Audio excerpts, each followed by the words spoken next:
เขาถวายความเคารพแด่ท่านพระอาจารย์ดร.พระมหาชัญญาสุทธิยาโนที่เคารพและก็ขอแสดงความนับถือและขอโอกาสแด่ท่านพระอาจารย์ทุกๆรูปผู้ร่วมแสดงธรรมในค่ำคืนนี้และก็ขอเจริญพร ญาติโยมสาธุชนผู้รับชมรับฟังรายการธรรมสมโภชในวันธรรมสวนะช่วงเข้าพรรษาในยามค่ำคืนของวันพระประจำวันอังคารที่ 7 เดือนตุลาคมพุทธศักราช 2567 ทุกท่านการแสดงธรรมเป็นธรรมสมโภชที่ทางวัดพุทธปัญญาได้ถือปฏิบัติทำกันมาช่วงเข้าพรรษาในวันนี้ในค่ำคืนนี้ก็ถือว่าเป็นค่ำคืนสุดท้ายก็ในการแสดงธรรมในภาคค่ำคืนเป็นธรรมสมโภชก็จะมีเป็นครั้งข่าวเกี่ยวกับช่วงวันเวลาพิเศษวันสำคัญทางพุทธศาสนาเท่านั้นส่วนการแสดงธรรมทุกวันพระ ก็จะมีเฉพาะช่วงเข้าพรรษาดังที่เคยทำมา ในวันนี้ก็เป็นวันพระขึ้น15 ค่ำเดือน11เป็นวันออกพรรษาเป็นวันมหาปวารณา ที่เราชาวพุทธรู้จักกันดีก็ถือว่าเป็นวันที่มีความสำคัญสำหรับชาวพุทธอีกวันหนึ่งบางทีโดยธรรมเนียมปฏิบัติเราก็ถือว่าเป็นวันสำคัญทางศาสนาอีกวันหนึ่งซึ่งคู่กับวันเข้าพรรษาและก็วันออกพรรษาญาติโยมชาวพุทธเราก็จะมาประชุมทำบุญกันไม่ว่าในวันเข้าหรือวันออกในวันเข้าพรรษาเราก็คล้ายๆไปทำบุญต้อนรับ พระที่จะมาจำพรรษาที่วัดของถิ่นฐานบ้านของเราส่วนในวันออกพรรษาก็จะเป็นการไปทำบุญเพื่อที่จะบอกว่าล่ำลากันก็ได้ในส่วนหนึ่ง เพราะว่าโดยธรรมเนียมแต่เดิมพระท่านจาริกไปเรื่อยๆช่วงเข้าพรรษาก็หยุดจำพรรษาณที่ใดที่หนึ่งแล้วก็ออกพรรษาก็จาริกไปดังนั้นญาติโยมที่ได้อุปถัมภ์อุปถัมภ์พระมาตลอดทั้งพรรษาพอรู้ว่าเป็นวันออกพรรษาแล้วพระจะเดินทางก็เลยมาถือโอกาสมาทำบุญเป็นการสั่งลาก็ว่าได้ในส่วนหนึ่งแต่ว่าในธรรมเนียมอีกส่วนหนึ่ง ในความข้อปฏิบัติอีกส่วนหนึ่งที่เราชาวพุทธเฉพาะอย่างยิ่งคือชาวพุทธในเมืองไทยเราและในประเทศใกล้เคียง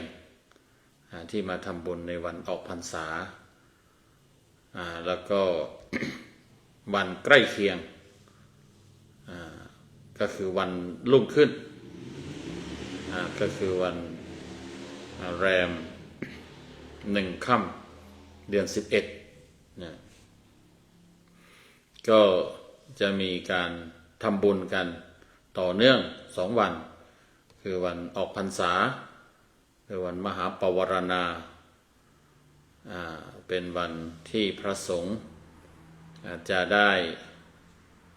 จะมีการเปิดโอกาสนะให้ว่ากล่าวตักเตือนกันให้โอกาสในการชี้โทษว่ากล่าวตักเตือนกันก่อนที่จากลากันไม่ให้มีข้อติดค้างใดๆแล้วก็ข้อปฏิบัติส่วนนี้ชาวพุทธเราก็ได้เอามาประยุกต์ใช้เป็นการเปิดใจเปิดโอกาสให้มีการว่ากล่าวตักเตือนกันโดยไม่ถือโทษโกรธเคืองกัน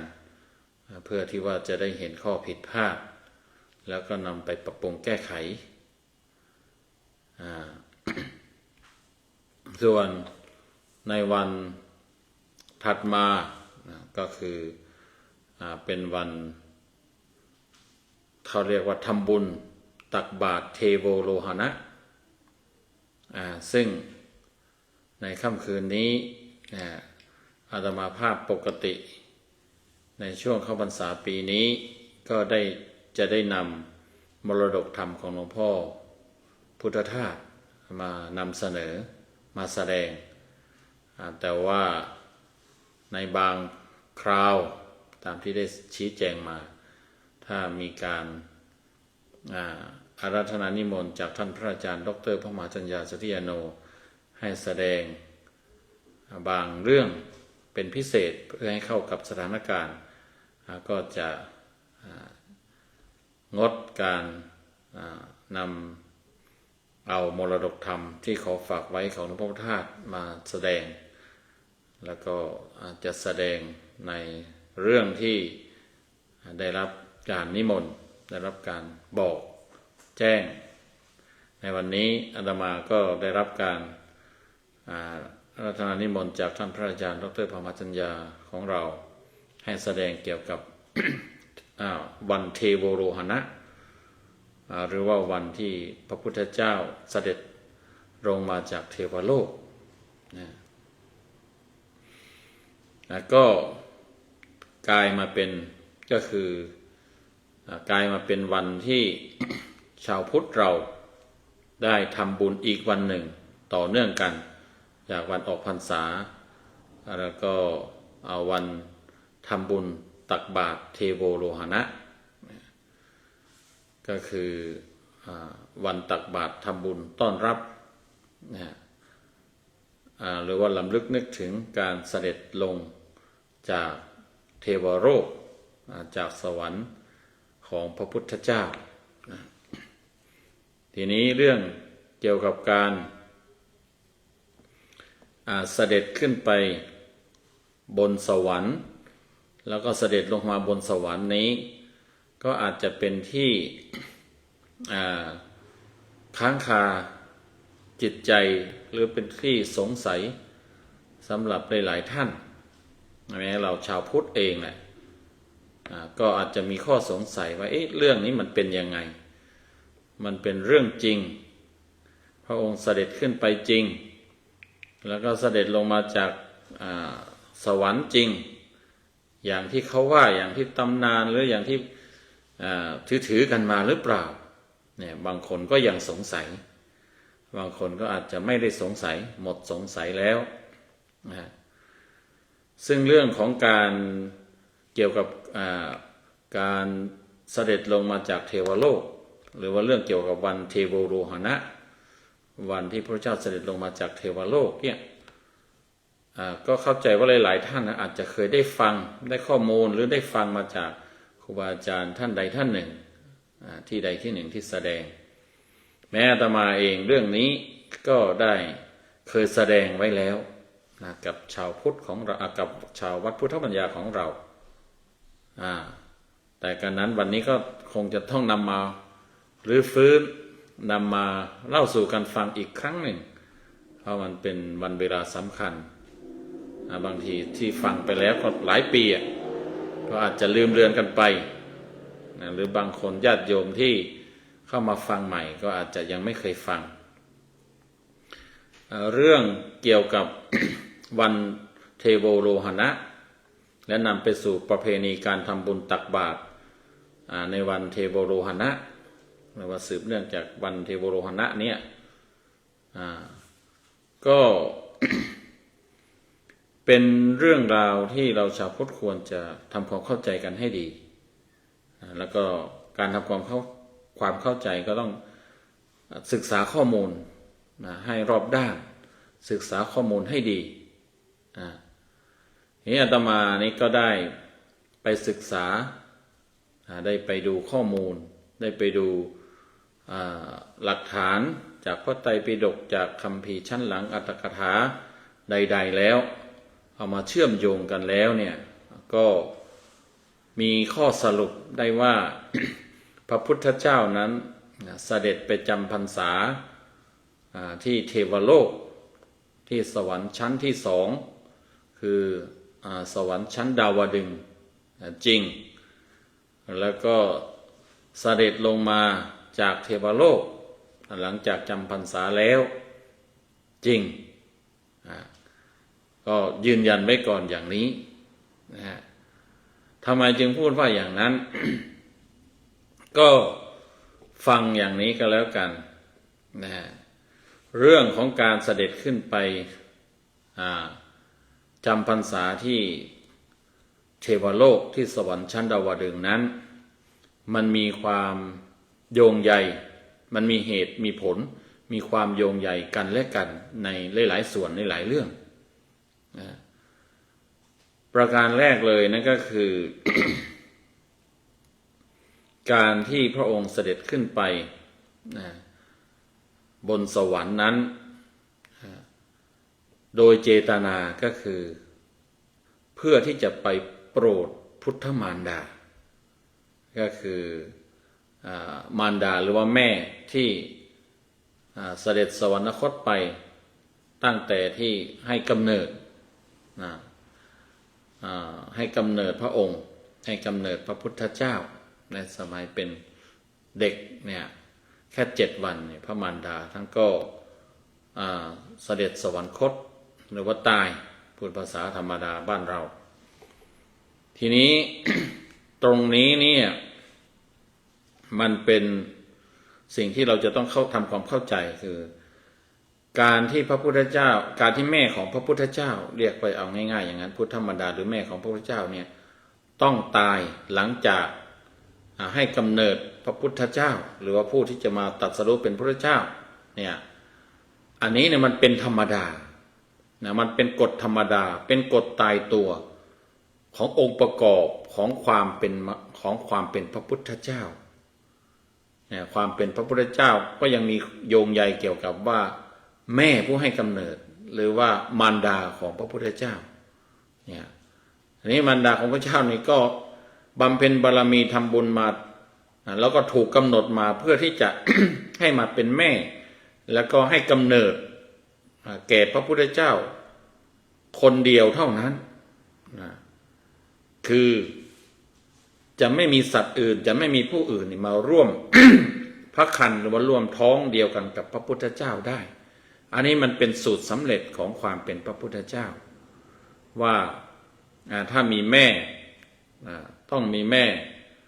ผู้ที่เหมาะสมผู้ที่มาทำหน้าที่นี้โดยตรงก็คือให้กำเนิดพระพุทธเจ้ารูปเดียวองค์เดียวคนเดียวแล้วก็ต้องเสด็จสวรรคตหรือว่าต้องตายอันนี้เป็นธรรมดามันก็สืบเนื่องกันมา เมื่อพระมารดาท่านเสด็จสวรรคตแล้วก็ต่อมาเมื่อพระพุทธเจ้าของเรานั้นออกบวชแล้วก็ตรัสรู้แล้วก็มานึกถึงพระคุณของแม่จริงๆก็คือพระองค์ก็ระลึกนึกถึงอยู่เสมอแหละแต่ว่าท่านดูเหตุการณ์ดูช่วงเวลาที่จะไปโปรดพระองค์ก็ดูช่วงเวลาแล้วก็มีเหตุปัจจัยนั่นก็คือในพรรษาที่7ที่พระพุทธเจ้าท่านเสด็จขึ้นไปจำพรรษาที่สวรรค์ชั้นดาวดึงส์เพื่อโปรดพุทธมารดาเนี่ยในพรรษาที่7ทำไมต้องเป็นพรรษาที่7มันก็โยงใยกันอันนี้กำลังจะไล่เรียงกันเพราะว่าเนื่องจากอาตมานี่ได้รับนิมนต์จากท่านพระอาจารย์ให้เทศเรื่องวันเทโวโลหณะวันที่พระพุทธเจ้าเสด็จลงมาจากเทวโลกก็เลย นำหลักฐานเอกสารหรือว่านำเรื่องราวที่เราได้ที่อาตมาได้ค้นได้เคยแสดงไปด้วยเนี่ยเอามาบอกกล่าวเอามาแสดงเรื่องนี้อีกครั้งหนึ่งแล้วก็มาบอกกล่าวอีกครั้งหนึ่งทีนี้ก็ได้พูดว่าการที่พระเจ้าท่านเสด็จขึ้นไปบนสวรรค์นั้นก็เป็นเรื่องจริงเพราะว่าไปโปรดพุทธมารดาพุทธมารดานั้นมีธรรมชาติอย่างหนึ่งก็คือหลังจากประสูติพระพุทธเจ้าแล้วเนี่ยจะต้องตาย7 วันจะต้องตายดังนั้น พระพุทธเจ้าเนี่ยท่านก็จะต้องรอเวลาแล้วก็ต้องทำหน้าที่ของพระองค์อย่างหนึ่งก็คือว่าต้องโปรดสรรพสัตว์แล้วก็หนึ่งในนั้นก็คือว่าพุทธมารดาหรือว่าแม่ต้องโปรดให้ได้ท่านก็รอเวลาก็เนี่ยมาถึงเวลาในพรรษาที่7เนี่ยท่านก็ได้เวลาในการเสด็จขึ้นไปโปรดพุทธมารดาไปจำพรรษาที่สวรรค์ชั้นดาวดึงส์สวรรค์ชั้นที่2ทำไมต้องเป็นพรรษานี้ก็เนื่องมาจากมันเกิดเหตุมันเกิดเหตุอะไรก็คือในปีนั้นเนี่ยในพรรษาในที่7หลังจากในปีที่7หลังจากที่ท่านตรัสรู้เนี่ยมันมีเรื่องเกิดขึ้นก็คือ มันมีเศรษฐีชาวราชคฤห์เนี่ยแกมีความคิดแปลกๆว่าพระอรหันต์เนี่ยมันมีอยู่หรือเปล่าในโลกเนี่ยแกก็ได้ยินมาว่าคนนั้นคนนี้ครูบาอาจารย์ท่านนั้นคนนี้ในสมัยนั้นก็คือครูทั้ง6ที่เป็นครูร่วมกับที่มีชื่อหรือว่าเป็นที่กล่าวถึงกันในยุคพระพุทธเจ้านะก็บอกอวดอ้างครูทั้ง6ก็อวดอ้างว่าตัวเองเป็นพระอรหันต์หรือคนนั้นคนนี้ก็บอกว่ามีเป็นพระอรหันต์พอดีแกไปได้ไม้จันแดงมาแล้วก็แกก็เลยเอามาเป็นอุปกรณ์ในการเป็นเงื่อนไขในการที่จะพิสูจน์ว่ามีพระอรหันต์อยู่ในโลกไหมแกก็เลยไปให้คนเนี่ยทำไม้จันเนี่ยเอาไม้จันไปทำบาตรเป็นเครื่องปัฐบริขารของนักบวชเนี่ยจากนั้นก็เอาไปแขวนไว้ในอากาศแล้วก็บอกแล้วก็เป่าประกาศไปว่าถ้าพระอรหันต์มีอยู่ในโลกนี้ก็ขอให้เหาะมาเอาบาตรนี้ก็ประกาศไปอย่างนั้นปรากฏว่า7 วันผ่านไปเนี่ยไม่มีใครเหาะมาเลยแม้ระหว่างนั้นเนี่ยจะมีพวกลัทธิครูอาจารย์ครูทั้ง6เนี่ยอยากได้ก็พยายามทำทำเหตุนั่นนี่อ้างพูดอย่างนั้นอย่างนี้บอกว่าจะก็ให้เราเสียไม่ต้องถึงขั้นต้องให้เหาะหรอกแต่เศรษฐีแกก็ยืนยันว่าจะต้องให้เหาะมาเอาแต่ปรากฏว่าครูทั้ง6นั้นจริงๆก็ไม่ได้เป็นพระอรหันต์เนี่ยแล้วก็ไม่มีฤทธิ์ไม่มีเดชแต่มีแต่อวดอ้างล่ำลือกันไปก็เลยเหาะไม่ได้ครบ7 วันทีนี้ก็เลยเศรษฐีแกก็คิดว่าคงจะไม่มีพระอรหันต์แล้วหรือแม้กระทั่งพวกขี้เหล้าที่รับรู้เรื่องราวก็พากันพูดสนุกสนานกันไปบอกว่าโอ้ดูสิเศรษฐีได้พิสูจน์แล้วเนี่ยว่าไม่มีพระอรหันต์หรอกในโลกเนี้ยพอผ่านมา7 วันแล้วยังไม่เห็นใครพระอรหันต์หน้าไหนเหาะมาเอาบาตรเลยเนี่ยก็พอดีว่าพระโมคคัลลานะกับพระปิณโทรภารทวาชะซึ่งเป็นพระสายอิทธิฤทธิ์เนี่ยก็ไปบิณฑบาตแล้วก็ได้ยินพวกนักเลงเขาคุยกันอย่างนี้ก็ไม่สบายใจเพราะว่าท่านก็รู้ว่าตนเองแล้วก็สาวกของพระพุทธเจ้าลูกศิษย์พระเจ้าเนี่ยเป็นพระอรหันต์กันก็เยอะมีฤทธิ์กันก็เยอะเนี่ยก็เลยคุยกันบอกว่ายังไม่ได้นะเขาไปเล่าไปลือกันอย่างเนี้ยบางทีมันพูดสนุกสนานกันไปทั้งกลุ่มขี้เหล้ากลุ่มคนทั่วไปทั้งชาวบ้านชาวเมืองแล้วเดี๋ยวมันจะเกิดโทษคนจะเห็นผิดท่านก็เลย คุยกันบอกว่าตกลงกันว่าใครจะเหาะไปเอาบาตรเพื่อที่จะแสดงฤทธิ์และแสดงตนว่ามีพระอรหันต์อยู่พ พระโมคคัลลานะท่านก็ไม่ทำทีนี้พระปิณโทรภารัตวชท่านก็เลยเหาะไปเอาบาตรเนี่ยเหาะไปเอาบาตรแล้วปรากฏว่าโอ้คนก็ล่ำลือกันมากบอกโอ้ลูกศิษย์พระพุทธเจ้านั้นเก่งมากเป็นพระอรหันต์จริงเหาะได้จริงมาเอาบาตรต่างคนบางคนยังไม่ทันเห็นไม่ทันเห็นที่พระปิณโทรภารัตวชท่านเหาะขึ้นไปแสดงฤทธิ์เหาะขึ้นไปแสดงปาฏิหาริย์เหาะไปในอากาศไปเอาบาตรก็พยายามก็ไปเซ้าซีก็ไปนิมนต์ให้แสดงอีกแสดงอีกท่านก็แสดงให้คนสนองศรัทธาญาติโยมนั่นแหละทำให้คนโอ้โหเสียงล่ำลือเสียงสาธุการเสียงอะไรกันพูดกันไปเยอะก็เลยทำให้เสียงมันดังไปถึงพระพุทธเจ้าบอกว่าชาวเมืองเขาพูดอะไรกันทำเสียงอึกกระทึกคึกโครมหรือว่ามีเสียงดังเสียงเล่าเสียงลืออะไรกันก็เลยได้ทราบว่าโอ้ลือว่าลูกศิษย์พระพุทธองค์ลูกศิษย์ของพระองค์คือพระปิณโทรภารัตวชนั้นแสดงฤทธิ์แสดงปาฏิหาริย์แสดงฤทธิ์แสดงปาฏิหาริย์เหาะไปเอาบาตรไม้จันแดงของเศรษฐีเพื่อที่จะประกาศความมีอยู่ของพระอรหันต์พระเจ้าก็เลยบอกโอ้ทำอย่างนี้ไม่ได้นะมันอาจจะมีข้อเสียหายผลเสียหายท่านก็เลยเรียกมาสอบถามแล้วก็ตำหนิท่านว่าอย่าทำอีกนะแล้วก็บัญญัติเป็นสิกขาบทว่าห้ามพระแสดงฤทธิ์แสดงปาฏิหาริย์ทีนี้พออันนี้ก็อาจจะเล่ารายละเอียดไปหน่อยนะท่านยังไม่เคยฟังก็ฟังเพลินๆไปก็แล้วกันท่านใดเคยฟังแล้วก็ถือว่าทบทวนแล้วกันทีนี้ พวกดิลถีเนี่ยพอได้ยินว่าพระพุทธเจ้าท่านบัญญัติสิกขาบทห้ามแสดงฤทธิ์แสดงปาฏิหาริย์เนี่ยก็ทำทีเป็นมาฮึกเหิมมาอวดอ้างขึ้นมาบอกโอ้เราได้ช่องละมาคิดกันว่าเราได้ช่องละเมื่อพระพุทธเจ้าบัญญัติไม่ให้แสดงฤทธิ์ทีนี้นะเราจะแสดงละก็ไป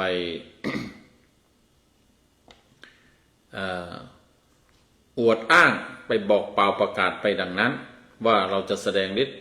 นอกจากนั้นนี่ยังมาอวดบอกว่าจะแสดงฤทธิ์แข่งกับพระพุทธเจ้าแข่งกับพระพุทธเจ้าเพราะโดยเข้าใจว่า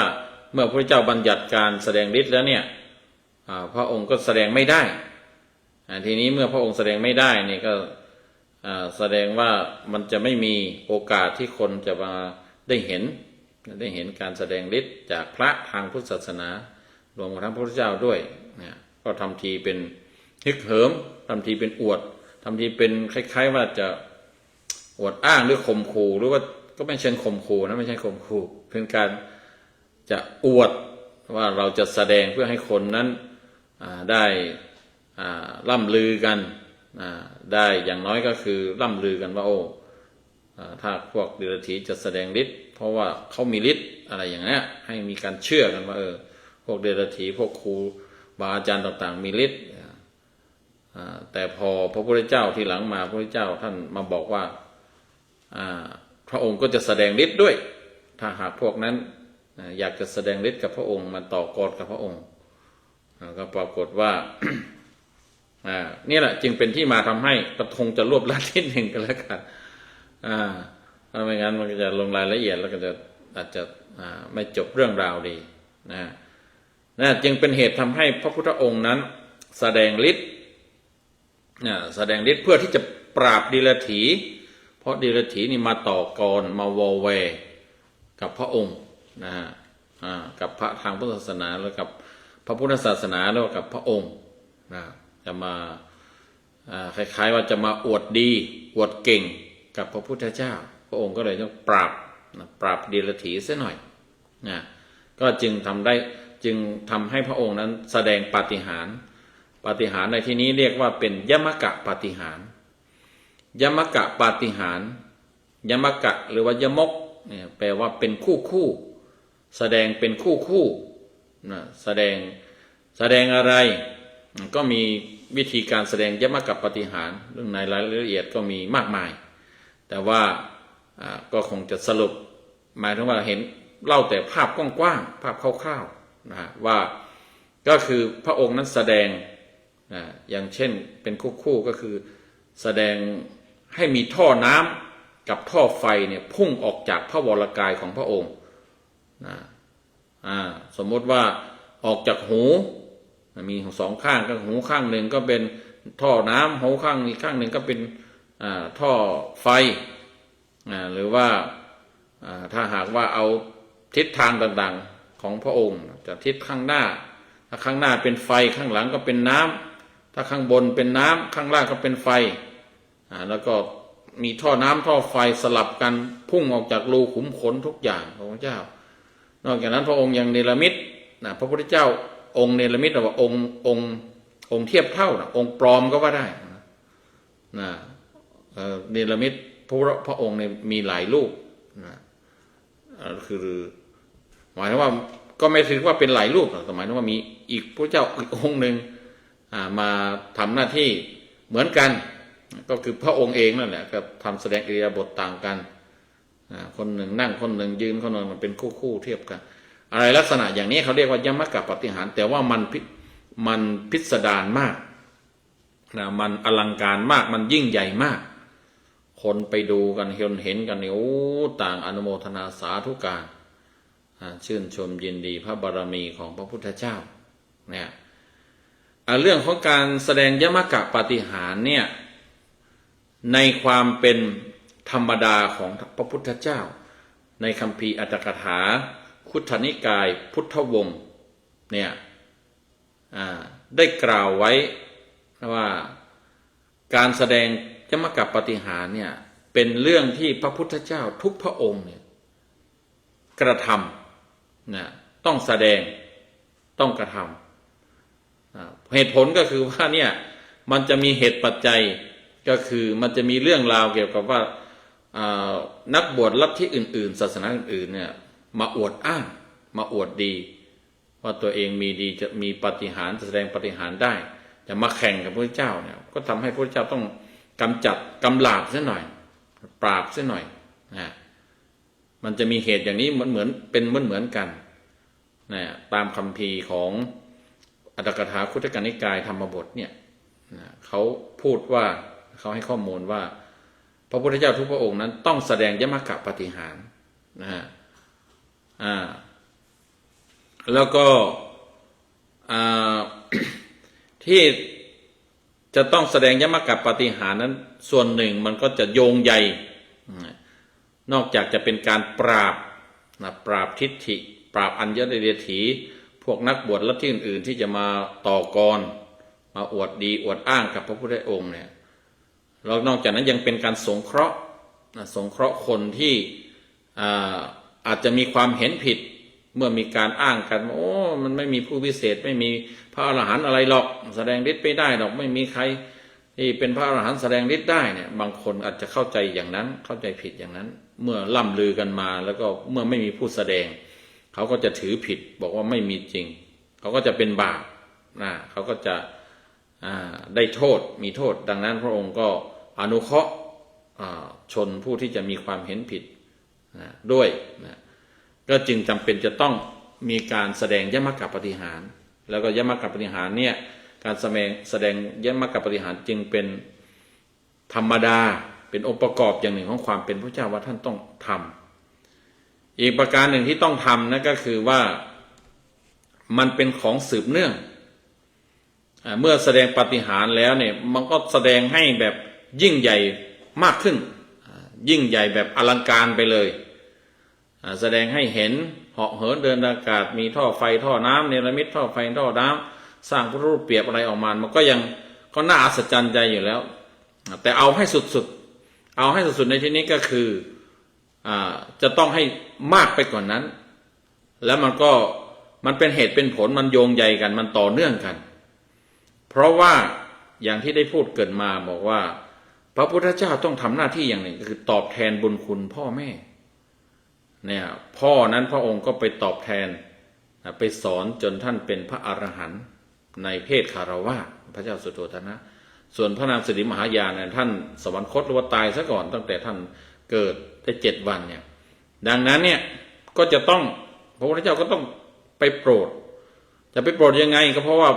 พุทธมารดานั้นนะท่านพระนางสิริมหายานท่านสวรรคตแล้วนะท่านไปเกิดเป็นเทพบุตรที่สวรรค์ชั้นดุสิตว่ากันว่านี่ท่านก็อยู่ของท่านในสวรรค์ชั้นดุสิตมาแล้วแต่ว่ามาทำหน้าที่จุติจากสวรรค์ชั้นดุสิตมาทำยังโลกมนุษย์เพื่อมาทำหน้าที่เป็นพุทธมารดาก็ทำหน้าที่แค่หลังจากให้กำเนิดแล้วก็7 วันแล้วก็ต้องสวรรคตอันนั้นเป็นธรรมชาติธรรมดาเพราะว่าครรภ์หรือว่าท้องของแม่ของพระเจ้านี่จะต้องไม่มีผู้อื่นร่วมใช้จะให้คลอดผู้อื่นด้วยไม่ได้เป็นธรรมชาติอย่างนั้นดังนั้นก็จึงนำไปสู่การสวรรคตของท่านแต่เนื่องจากพระพุทธเจ้ามาเป็นต้องมาเป็นพระพุทธเจ้าแล้วเป็นแบบอย่างในที่นี้ก็คือแบบอย่างในการตอบแทนพระคุณของพ่อแม่เนี่ยตอบแทนพระคุณของแม่ผู้ให้กำเนิดซึ่งมีพระคุณมากดังนั้นเนี่ยท่านก็จะต้องไปตอบแทนในจังหวะไหนก็ต้องรอเวลาให้เหมาะสมเนี่ยในเวลานี้ก็คือในเวลาพรรษาที่7ที่กล่าวมานั่นแหละว่ามันมีเหตุของการอวดอ้างการถามหาพระอรหันต์การพิสูจน์พระอรหันต์ว่าต้องแสดงฤทธิ์ได้พระองค์ก็เลยต้องแสดงเสียลูกศิษย์แสดงก่อนหน้านั้นแล้วด้วยเหตุด้วยผลอะไรด้วยตามเรื่องราวแต่ว่าพระองค์ก็จะต้องมาทำหน้าที่หรือว่ามาอาศัยช่วงเวลานั้นเป็นเหตุแล้วก็ได้แสดงแล้วเมื่อแสดงแล้วมันก็ให้มันสอดคล้องกันไปก็คือให้มันสอดคล้องกับช่วงเวลาที่พระองค์ควรจะเสด็จไปโปรดพุทธมารดาพระองค์จึงหลังจาก แสดงยมกัปปาฏิหาริย์เสร็จแล้วเนี่ยในคัมภีร์นี่แหละคุตกนิกายธรรมบทนั่นแหละอัตถกถาคุตติกายธรรมบทก็ได้บอกไว้ว่าได้ให้ข้อมูลไว้ว่าหลังจากที่พระพุทธเจ้าท่านแสดงยมกัปปาฏิหาริย์เสร็จท่านก็ดำริหรือว่าคิดขึ้นมาบอกว่าพระพุทธเจ้าทุกพระองค์นี่หลังจากแสดงยมกัปปาฏิหาริย์แล้วเนี่ยท่านเสด็จไปจำพรรษาที่ไหนท่านมาใช้สมาธิใช้จิตนึกคิดหลับตาคิดขึ้นมาก็รู้ว่าพระพุทธเจ้าทุกพระองค์นั้นหลังจากแสดงยมกัปปาฏิหาริย์แล้วเนี่ยเสด็จไปจำพรรษาที่สวรรค์ชั้นดาวดึงส์เพื่อโปรดพุทธมารดาเป็นธรรมเนียมอย่างนั้นเพราะว่าก็อย่างที่บอกไปนะว่าแม่ของพระพุทธเจ้าทุกพระองค์ให้กำเนิดแล้วเนี่ยได้7 วันต้องตายทุกคนทุกองค์ทุกยุคทุกองค์พระพุทธเจ้าทุกพระองค์ทุกยุคเนี่ยพอกำเนิดจากท้องแม่เนี่ยแม่ก็อยู่ได้แค่แล้วก็จากนั้นก็อยู่7 วันแล้วก็สวรรคตดังนั้นเนี่ยพระพุทธเจ้าทุกพระองค์ก็ต้องทำหน้าที่ไปโปรดพ่อแม่ไปโปรดแม่สอนคนอื่นสอนเรื่องความกตัญญูสอนเรื่องให้รู้บุญคุณแต่ว่าลืมพ่อแม่ไปเนี่ยมันไม่ได้มันพระพุทธเจ้าก็จะมีข้อบกพร่องคนก็จะกล่าวได้ว่าทำไมพระพุทธเจ้าจึงไม่ไปช่วยแม่ไม่ไปโปรดแม่โปรดให้ดีที่สุดก็คือโปรดดึงเข้าสู่กระแสแห่งพระนิพพานหรือว่าช่วยให้เข้าถึงพระนิพพานเนี่ยเหมือนพระองค์ช่วยพระเจ้าสุโธทนะเข้าพระนิพพานส่วนที่เป็นแม่เป็นพุทธมารดาแม้จะไม่เข้าถึงนิพพานโดยทันทีทันใดแต่ก็เข้าสู่กระแสแล้วเพราะว่าจากการที่ท่านขึ้นไปจำพรรษาที่สวรรค์ชั้นดาวดึงส์แล้วก็พุทธมารดาที่เป็นเทพบุตรจากสวรรค์ชั้นดุสิตท่านลงมาฟังธรรมพระพุทธเจ้าที่สวรรค์ชั้นดาวดึงส์ซึ่งมีท้าวสักกะมีพระอินทร์เป็นผู้คอยอุปถากเป็นผู้คอยดูแลเรื่องราวอะไรต่างๆเขาว่ากันว่าทำไมจะต้องมาสวรรค์ชั้นดาวดึงส์ก็เพราะว่าถ้าพระองค์นั้นเสด็จไปโปรดพุทธมารดาที่สวรรค์ชั้นดุสิตซึ่งเป็นที่อยู่ของท่านของพุทธมารดาเนี่ยเทวดาในชั้นดาวดึงส์ซึ่งเป็นเทวดาชอบฟังธรรมเนี่ยจะตามขึ้นไปฟังธรรมไม่ได้เพราะว่าอานุภาพยังน้อยอิทธิฤทธิ์ยังน้อยตัวเองเป็นเทวดายังชั้นต่ำไปชั้นสูงไม่ได้แต่ว่าชั้นสูงเนี่ยลงมาชั้นต่ำได้เพราะว่ามีอิทธิฤทธิ์มากกว่าดังนั้นก็ พระเจ้าเลยไปจำพรรษากับท่านท้าวสักกะในสวรรค์ชั้นดาวดึงส์แล้วก็พุทธมารดาก็ลงมาฟังธรรมนะตลอด ระยะเวลา3 เดือนก็พระองค์นั้นได้นำธรรมะขั้นสูงที่เรียกว่าอภิธรรมที่เรารู้กันว่าเป็นอภิธรรม7 คัมภีร์เนี่ยมาแสดงแก่พุทธมารดาแล้วก็ทำให้พุทธมารดานั้นสำเร็จเป็นพระโสดาบันเข้าสู่กระแสแห่งพระนิพพานเนี่ยตรงเนี้ยทำไมพระพุทธองค์จึงจะต้องเสด็จไปจำพรรษาที่เทวโลกก็เพราะไปนี่แหละไปตอบแทนพระคุณของแม่ก็ต้องรอเวลาให้มันถึงพร้อมในพรรษาที่7มันมีเหตุปัจจัยมาละจากการแสดงยมกะปาฏิหาริย์เนี่ยก็แสดงให้อลังการยิ่งขึ้นก็คือนั่นแหละหลังจากอยู่บนโลกมนุษย์แล้วเนี่ยก็การที่พระองค์เสด็จขึ้นไปสวรรค์เขาว่ากันว่าเนี่ยเสด็จไปให้เห็นเลยนะในระยะที่สายตามนุษย์มองเห็นเนี่ยมหาชนมองเห็นเนี่ยนะก็เสด็จไปให้เห็นนะฮะก็จะได้รู้กันว่าโอ้พระองค์นั้นมีปาฏิหาริย์มีฤทธิ์มีเดชมากขึ้นไปสวรรค์ได้นะพอขึ้นไปหายพ้นสายตาแล้วหายวับไม่เห็นเลยนะก็ว่ากันตามเรื่องราวเขาบอกว่ามหาชนรู้อยากเห็นพระพุทธเจ้าเพราะว่าตั้งแต่ได้เห็นพระองค์แสดงยมกะปาฏิหาริย์ก็ชื่นชมบารมีเต็มที่เห็นขึ้นไปสวรรค์เห็นต่อหน้าต่อตาก็ยิ่งอัศจรรย์ใจนะ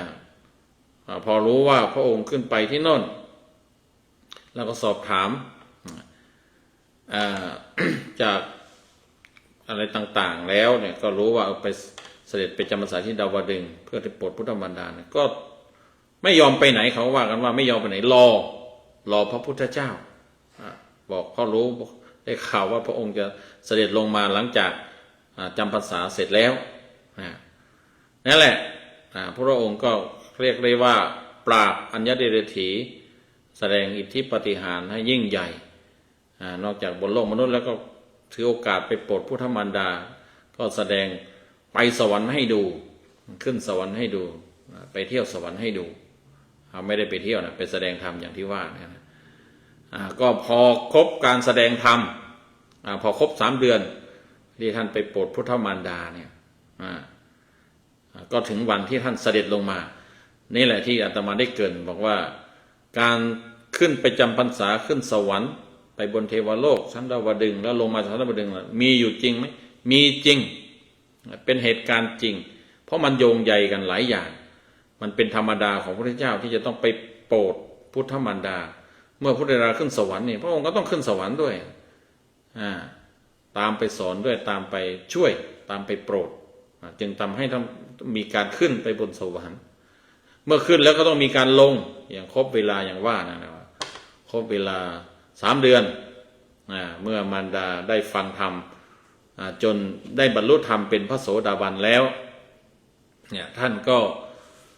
ถึงเวลาเสด็จลงมาทีนี้การเสด็จลงมาจากสวรรค์จากเทวโลกจากสวรรค์ชั้นดาวดึงส์เนี่ยอาจจะมีข้อมูลอาจจะมีการถามกันว่าท่านเสด็จมาวันไหนแน่เสด็จมาวันออกพรรษา15 ค่ำเดือน11หรือเสด็จลงมาวัน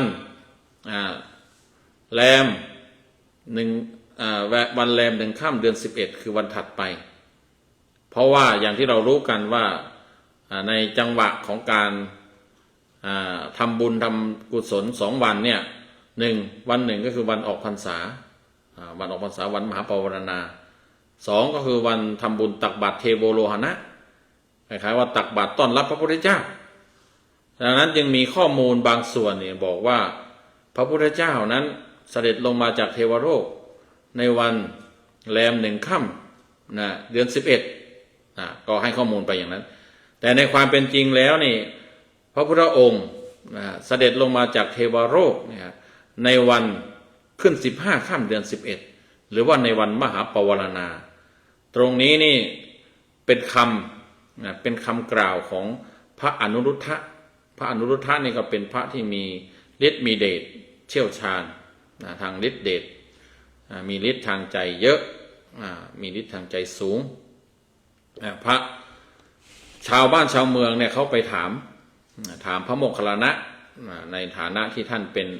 อัครสาวกผู้เลิศในทางมีฤทธิ์มีเดชมากแต่ท่านั้นคือไปถามว่าพระพุทธเจ้าจะเสด็จมาลงมาจากเทวโลกวันไหนพระโมคคัลลานะก็บอกว่าให้ไปถามท่านพระอนุรุทธะท่านพระอนุรุทธะก็บอกว่าพระพุทธเจ้าจะเสด็จมาในวันมหาปวารณานี่ในคัมภีร์อาดักถาคุตนิกายธรรมบทเนี่ยได้พูดว่าพระอนุรุทธะได้บอกมหาชนบอกว่าพระพุทธเจ้าจะเสด็จลงมาในวันมหาปวารณาวันมหาปวารณาก็คือวันออกพรรษานะคือ15 ค่ำเดือน 11ทีนี้ในวันนั้น ถ้าตามอันนี้ละข้อมูลมันก็ไม่มีข้อรายละเอียดมากถ้าโตเรื่องราวแล้วเนี่ยในช่วงที่พระองค์ไปจำพรรษาที่เทวโลกนะ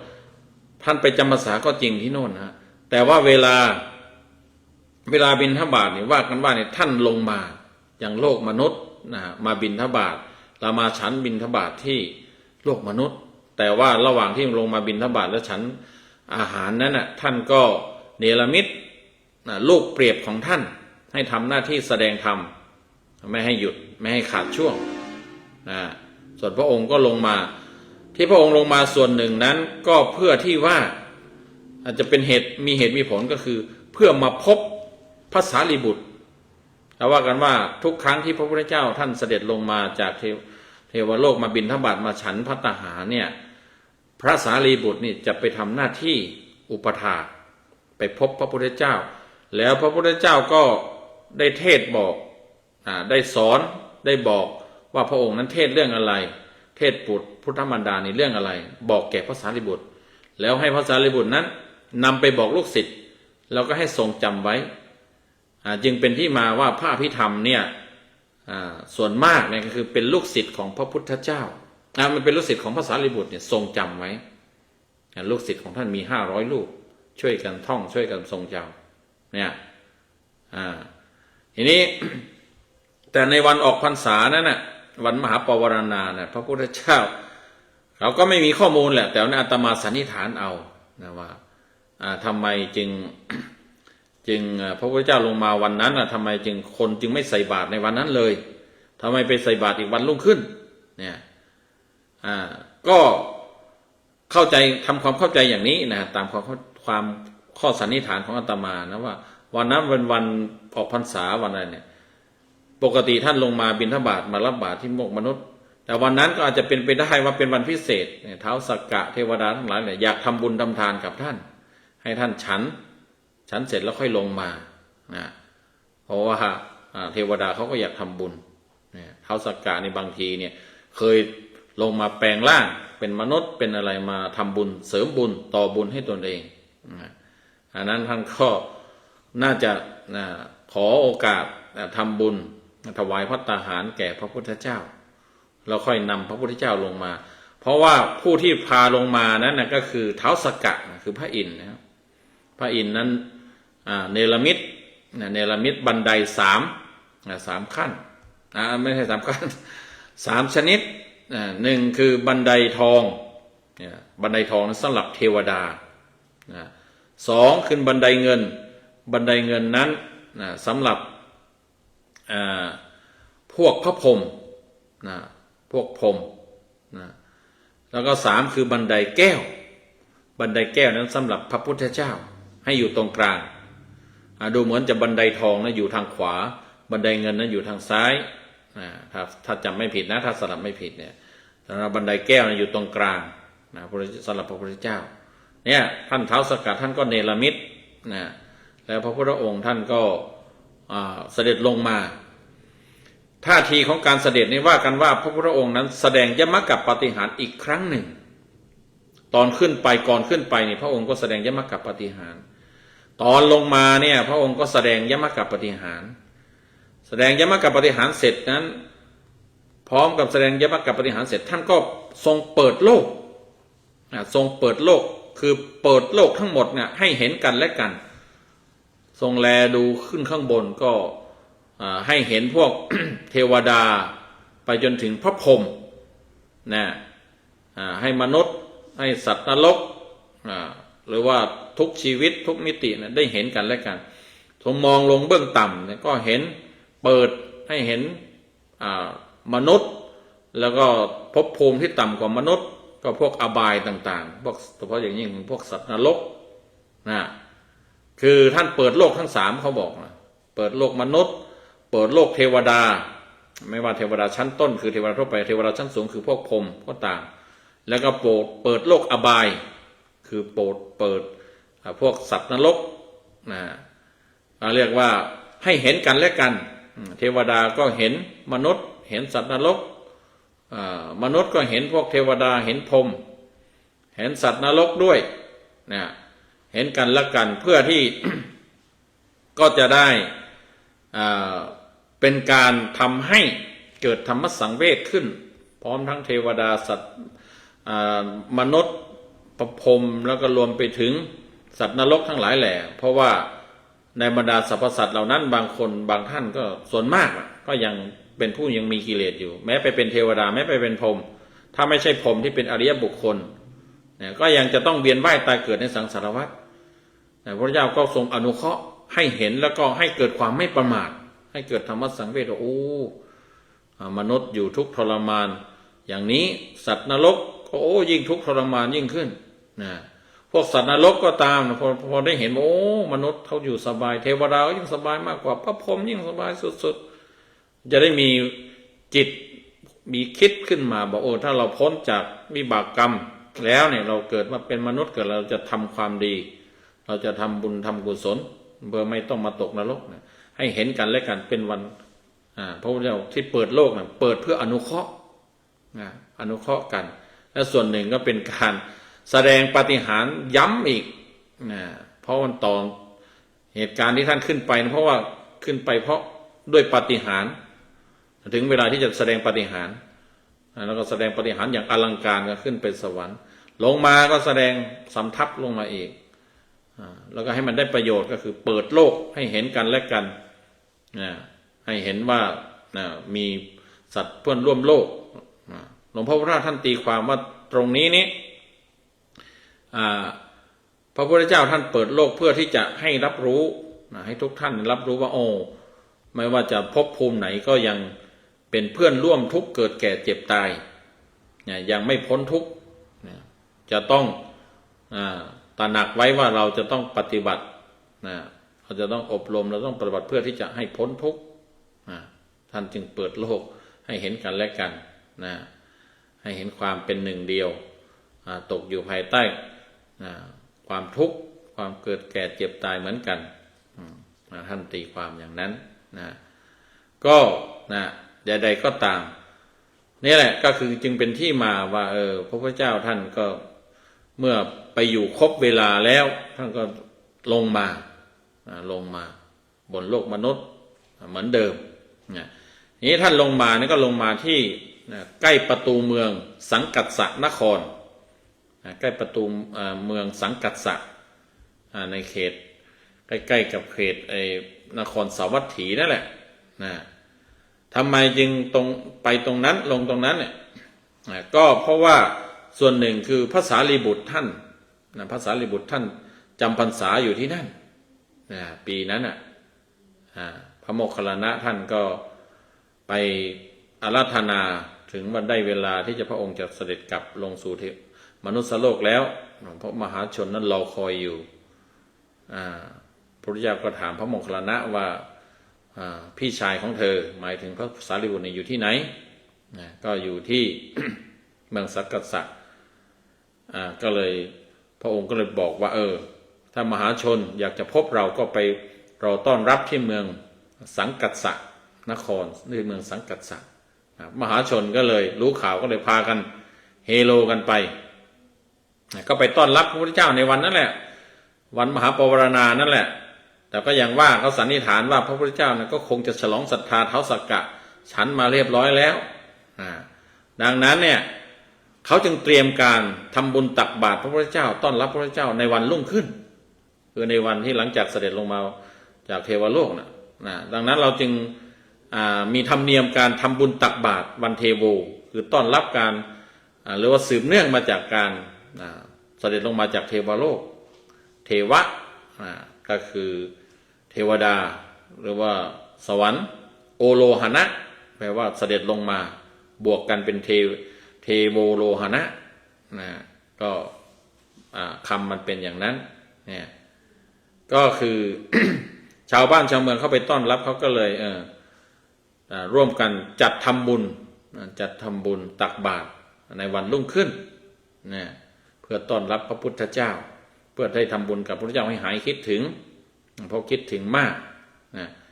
ในวันนั้นพระองค์ก็แสดงธรรมนะที่ท่านต้องไปลงมาที่เมืองสังกสานครเนี่ยก็เพราะว่าพระสารีบุตรอยู่ที่นั่นแล้วที่ท่านถามว่าพระสารีบุตรอยู่ที่ไหนแล้วก็ต้องอยู่ที่ไหนก็ต้องลงที่เมืองนั้นเนี่ยเพราะว่าพระองค์ลงมาแล้วเนี่ยท่านก็เห็นว่ามีมหาชนมาชุมนุมกันมากท่านก็หาเหตุหาองค์ประกอบหาเงื่อนไขที่จะแสดงธรรมนี่แสดงธรรมที่นี้นี่ท่านบอกว่ามีการพระองค์นั้นตั้งปัญหาขึ้นมาถามแล้วก็ให้ภาษาลีบุตรนี่ตอบในบรรดาภาษาวกทั้งหลายแหล่เนี่ยมีภาษาลีบุตรรูปเดียวเท่านั้นที่สามารถมีสติปัญญามากที่สามารถจะตอบคำถามตอบธรรมะพระพุทธเจ้าได้อธิบายธรรมะของพระเจ้าได้นั่นแหละก็ทำไมก็เพื่อที่จะอนุเคราะห์มหาชนมารอรับก็ให้ได้ฟังธรรมให้ได้ศึกษาธรรมอย่างนี้ก็เป็นการยกย่องพระสารีบุตรด้วยว่าท่านเป็นผู้มีสติปัญญามากก็จึงเป็นธรรมเนียมมาให้เราชาวพุทธเราเนี่ยได้ทำบุญในวันเขาเรียกว่าทำบุญตักบาตรเทโวโลหณะหรือเรียกสั้นๆตัดสั้นๆเราทำบุญตักบาตรเทโวทำบุญตักบาตรเทโวก็คือมาจากคำเต็มว่าเทโวโลหณะนั่นแหละก็เป็นที่สืบเนื่องกันมาปฏิบัติกันมาบางทีก็อธิบายกันไปถึงธรรมเนียมบางที่ว่าของใส่บาตรอาจจะต้องเป็นข้าวต้มลูกโยนเขาว่าอย่างนั้นเพราะเนื่องจากว่าคนมันเยอะใส่บาตรพระพุทธเจ้าไม่ถึงใครๆก็อยากใส่บาตรพระพุทธเจ้าก็เลยจะมีการโยนสมัยนั้นก็คือเข้าไม่ถึงก็ต้องขว้างไปยังไงก็แล้วแต่ว่ากันโดยเรื่องราวสถานการณ์เขาบอกว่าเนื่องจากศรัทธาญาติโยมเขามีศรัทธาพระพุทธเจ้าก็อธิษฐานจิตใครขว้างมายังไงก็ให้ลงบาตรของพระองค์อะไรว่าอย่างนั้นชาวบ้านเขาก็ถือกันมาว่าเราเข้าไม่ถึงก็ทำข้าวต้มลูกโยนข้าวต้มที่มีที่จับแล้วเขาจะโยนได้อะไรจับโยนได้ถนัดก็บางท้องถิ่นแต่ทั่วๆไปก็เป็นการทำบุญตักบาตรด้วยข้าวของที่เตรียมหรือบางทีก็ที่จะเก็บไว้ได้นานจะเป็นธรรมเนียมเรียกว่าตักบาตรข้าวสารอาหารแห้งหรือว่าขนมผลไม้รากไม้ใดๆวันนี้วัดพุทธปัญญาของเราก็ได้ทำบุญตักบาตรรวบกันเลยทำบุญวันออกพรรษาแล้วทำบุญตักบาตรเทโวโลหณะเนื่องจากว่าเป็นวันพระวันที่พระคณะสงฆ์จำนวนทั้งหมดภาคเช้า15ภาคบ่ายมาสมทบอีก2เป็น17เนี่ยมาชุมนุมกันแล้วญาติโยมก็มาพร้อมหน้ากันชุมนุมกันแล้วก็ถือโอกาสตักบาตรไปเลยในวันเดียวก็ได้ทำกันเสร็จกันรู้สึกว่าปีนี้นั้นมีญาติโยมมาร่วมทำบุญกันเยอะทำบุญกันมากหน้าหลายตาก็เป็นที่น่าอนุโมทนายินดีอันนี้ก็คือเรื่องราวเกี่ยวกับวันตักบาตรเทโวโลหณะหรือว่าวันเทโวโลหณะวันที่พระพุทธเจ้าเสด็จลงมาจากเทวโลกทำไมต้องเสด็จมาก็เพราะว่าท่านเสด็จขึ้นไปทำไมก็เพราะว่าไปโปรดพุทธมารดาไปโปรดพุทธมารดานั่นเองไปทำหน้าที่พระพุทธเจ้าเป็นพระเจ้าสอนคนอื่นได้ทั้งหมดแต่ว่าไม่ได้สอนพระแม่เลยนี่ไม่ได้ตอบแทนพระคุณแม่เนี่ยมันจะมีข้อบกพร่องคนจะไปตำหนิพระองค์ได้คนจะไปหาเรื่องพระองค์คนไม่ดีดังนั้นพระองค์ก็จะต้องปิดจุดบกพร่องจุดที่คนจะไป ตำหนิท่านเพื่อที่จะพูดง่ายๆก็คือเพื่อไม่ให้เกิดใครมาตำหนิมาพูดอะไรมาวิพากษ์วิจารณ์อะไรเพื่อจะเป็นความผิดพลาดเป็นโทษเป็นอะไรแก่คนนั้นพระองค์ก็ต้องทำแล้วโดยหนึ่งโดยทั่วไปมันเป็นธรรมชาติเป็นโดยกำหนดกันแล้วทั่วไปเรามีพ่อมีแม่เราก็ตอบแทนนั้นพระเจ้าก็มีพ่อมีแม่ท่านก็ต้องตอบแทนพ่อก็สอนช่วยแล้วสอนให้ถึงพระอรหันต์ได้แล้วนะแม่ก็ต้องอย่างน้อยก็จับเข้าสู่กระแสพระนิพพานให้ได้พระองค์ก็ได้ทำหน้าที่สมบูรณ์แบบก็คือโปรดแม่ให้ได้ถึงความเป็นโสดาบันนั่นคือเหตุผลหลักเหตุผลรองๆที่เกี่ยวข้องโยงใยกันก็คือว่าจะต้องเพราะว่าพระองค์นั้น จะต้องทำปาฏิหาริย์ยมกปาฏิหาริย์ยมกปาฏิหาริย์นี้ก็เป็นสิ่งที่พระพุทธเจ้าทุกพระองค์ต้องทำไว้อะไรทำไว้เพื่อที่จะอนุเคราะห์คนที่อาจจะคิดว่าคงไม่มีผู้พิเศษไม่มีพระอรหันต์ที่จะแสดงฤทธิ์ได้แสดงปาฏิหาริย์ได้อีกส่วนหนึ่งก็มันโยงใยกับพวกนักบวชลัทธิอื่นที่มาอวดอ้างอวดดีอวดเองอวดเก่งแข่งพระองค์แข่งพระในทางศาสนาก็จะต้องกำราบเช่นหน่อยแต่มันมีเหตุผลโยงใยกันเนี่ยมันจึงเป็นเหตุการณ์ที่ว่าเรื่องพวกนี้จึงเป็นเหตุการณ์ที่ผูกโยงใยกันแล้วมีขึ้นในทางพุทธศาสนาถูกกำหนดไว้โดยความเป็นพระพุทธเจ้าเองมันซึ่งมีความโยงใยกันหลายส่วนจากโยงใยกับแม่โยงใยกับการแสดงยมกปาฏิหาริย์มันก็เลยมีเหตุการณ์เหล่านี้ขึ้นมามีเหตุการณ์ขึ้นไปเทวโลกลงจากเทวโลกสุดท้ายก็คือพระองค์ทำหน้าที่ของพระองค์เพื่อที่จะโปรดทุกคน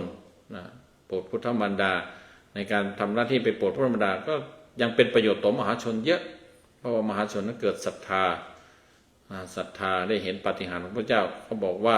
คนที่เห็นปาฏิหาริย์พระเจ้าทุกคนก็ปรารถนาอยากเป็นพระเจ้าทั้งนั้นเปิดโลกพระองค์เปิดโลกด้วยก็เปิดโลกให้เห็นกันและกันก็เพื่อที่จะให้เกิดธรรมสังเวชว่าเรานั้นยังเวียนว่ายตายเกิดในภพภูมิอยู่ไม่ว่าจะสูงจะต่ำก็มีความเกิดแก่เจ็บตายมีทุกข์ด้วยกันทั้งนั้นจะต้องปฏิบัติตนพัฒนาตนอบรมตนให้ถึงธรรมให้พ้นทุกข์จึงจะได้เกิดพ้นตายพ้นการเวียนว่ายตายเกิดจะได้ในค่ำคืนนี้อาตมาได้นำเรื่องราวเกี่ยวกับวันเทโวโรหณะวันที่พระเจ้าเสด็จลงมาจากเทวโลกแล้วก็นำไปสู่การทำบุญต้อนรับท่านที่เรียกว่าตักบาตรเทโวก็เข้าใจว่าญาติโยมทั้งหลายได้ความกระจ่างหรือได้ความเข้าใจแล้วก็จะเป็นประโยชน์ต่อการที่เราอาจจะมีความศรัทธาเลื่อมใสในพระพุทธศาสนายิ่งขึ้นแล้วก็ได้คติในการที่จะทำบุญทำทานทำกุศลให้ถึงพร้อมเพื่อชำระจิตใจของเรานั้นให้ขาวสะอาดให้พ้นจากทุกข์จากสังสารวัฏจะได้ก็ขออำนวยอวยพรให้คุณโยมทุกท่านที่ได้รับชมรับฟังนั้นจงเป็นผู้มีศรัทธาอุตสาหะวิริยะในการประพฤติปฏิบัติธรรมนำตนให้พ้นทุกข์พบแต่ความสุขด้วยกันทุกท่านทุกคนเทอญ